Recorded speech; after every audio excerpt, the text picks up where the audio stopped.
matemática. E essa foi uma forma que eu encontrei de mostrar a essa criança para que serviam os números. Tá certo. Eu queria continuar nessa questão, um pouco nessa linha. Você falava um pouco de quando a criança entra, ela já tem uma noção de número, assim, que conta os dedinhos da idade, o bolinho, né, na festa lá, quando está lá o número no bolinho. Agora, você fala isso no seu texto, de que existe aí talvez um momento ideal para começar a fazer esse registro desse número. Como e quando começa a alfabetização escrita do número? Bom, a alfabetização escrita na escola, a gente trabalha na mesma medida em que a gente vai trabalhando a questão da oralidade e da questão mental. Então, não tem. Até aqui, a gente trabalhou só com a oralidade. Não, ao mesmo tempo que eu trabalho com as crianças, a oralidade, em que a gente sai, vamos contar, amassar bolinhas para colocar na garrafa, vamos também registrar. Né? Uhum. É claro que nas crianças em idade menor, na pré-escola, com certeza vai chegar um momento, porque é uma questão motora também, né, para se trabalhar para escrever o número.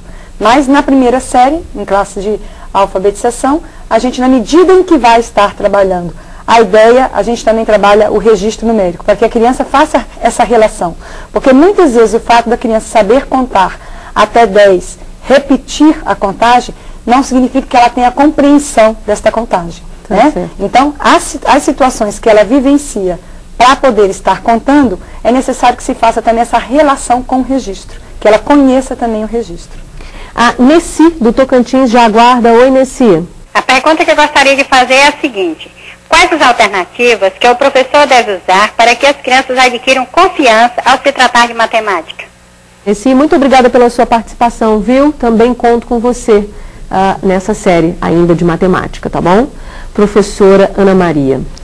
Eu acho que a imagem que foi mostrada no vídeo, né, serve bem para ilustrar e para responder a pergunta da Nessi. Porque quando você promove uma situação em sala de aula, em que a criança participa, em que a criança pode falar, pode colocar suas hipóteses, que essas hipóteses são questionadas pelos outros colegas e tudo mais, ela vai se sentindo à vontade para dizer o que ela pensa, para dizer o que ela aprendeu em outras situações. E isso vai fazer com que a criança adquira confiança na matemática. Naquela forma tradicional de trabalho, em que qualquer coisa que a criança fizesse era considerada erro, e o professor, ele punia a criança por esse erro, ele criticava essa criança, a criança automaticamente ia se sentindo um fracassado, e aquilo ia trabalhando a autoestima da criança, e ela ia se sentindo mal nessa situação. E aí ela perde totalmente a confiança. E ela vai chegando a um ponto em que ela vai apenas memorizando as fórmulas, ela vai se sentindo incompetente. Então, numa situação como essa que foi mostrada no vídeo, essa situação que Solange deu o exemplo agora, a criança vai aos poucos se familiarizando e vai sentindo que o que ela sabe é interessante, é legal e que o professor valorizou. Ao relatar essa experiência dela, ela fez um comentário de que em nenhum momento eu dei as respostas, eu fiz ela questionar. Isso é importante nesse processo, assim, se você ficar o tempo inteiro dizendo o que tem que ser feito, ao invés disso, você questionar a criança, isso tem um diferencial na aprendizagem da criança? Isso é o fundamental na aprendizagem, porque se você dá o conceito para a criança, ela só memoriza. Eu vejo a educação hoje, a minha função como educadora é propiciar situações onde a criança consiga construir esses conceitos, porque sem isso não há aprendizagem. Tá certo. A gente tem outras perguntas com a Mônica. O e-mail vem do teleposto Lucimara Moras, na cidade de Macapá. Sabemos que o conhecimento prévio da criança deve ser levado em consideração durante o processo de ensino-aprendizagem. Porém, nossas salas de aula superlotadas impossibilitam esse trabalho, pois cada criança tem uma realidade diferente. Diante disso, perguntamos o que fazer. Sueli. Ótima pergunta. Vivemos realmente no país como um todo essa experiência de salas lotadas, né? Mas eu acho que uma boa alternativa seria estar na rodinha grande, quando a gente leva alguma questão, por exemplo, levar para a rodinha com as crianças, o que elas entendem do que seja número. Ouvir falas de diferentes crianças, estar registrando isso. E propor situações de atividades em grupo. porque aí há a possibilidade de que o professor passe pelos grupos para estar observando, né? Nem que ela a cada dia priorize um determinado grupo. Então, hoje eu vou estar priorizando, estar observando as crianças desse grupo, que são a Janaína, o Luiz, o Carlos e a Maria. Amanhã eu vou estar priorizando o outro grupo, que está o Luiz, a Antônia, né? E assim por diante. Então, a gente tem um pouco mais esse olhar mais próximo da criança, porque não adianta a gente lançar atividades e esperar no nosso lugar que as soluções cheguem, mas a gente tem que se aproximar das crianças.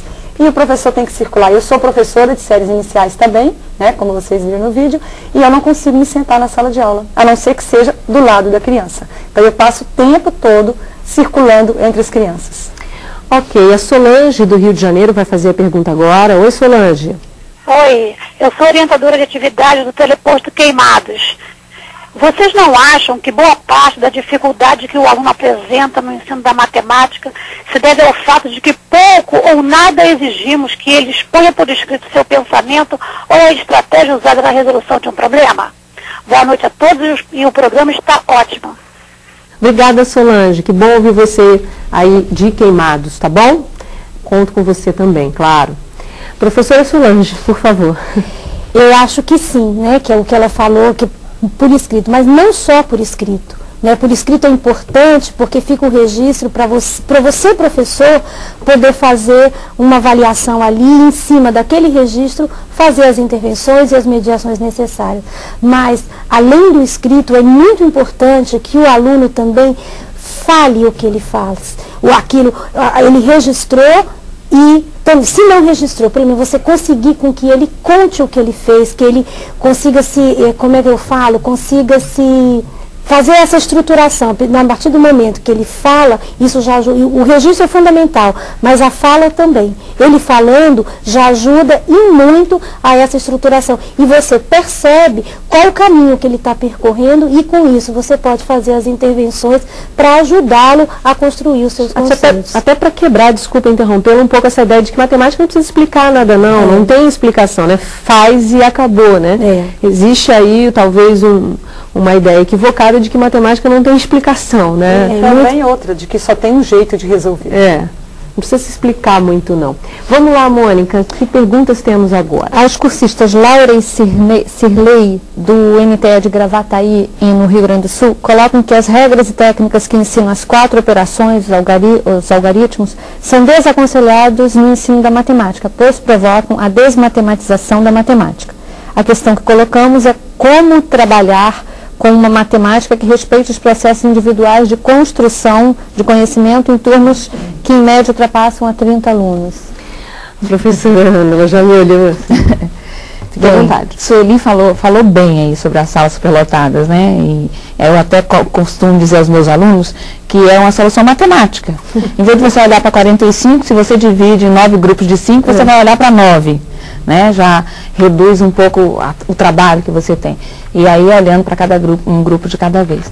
E aí ela falando sobre a questão das regras que elas impedem, né, realmente o sujeito de desenvolver o seu próprio processo. E o problema não são as regras, o problema é o momento em que você coloca essas regras para a criança. Então, ela tem que ter um tempo para ela passar por esse processo de familiarização com isso tudo. Por trás de toda essa brincadeira, por trás de todas as situações que Sueli colocou a criança dela na gincana, existem as regras matemáticas, mas a criança não precisa saber disso já. Ela tem que ter um tempo para amadurecer e conhecer isso. Agora, quando você parte logo de cara para o arme e efetue, aí você despreza toda essa passagem, todo esse processo de construção e realmente aí vem o que elas estão chamando de desmatematização. Porque a criança perde o gosto pela matemática, começa a decorar regras e realmente essas regras não servem para nada. Porque se servissem, os resultados do SAEB não seriam tão ruins.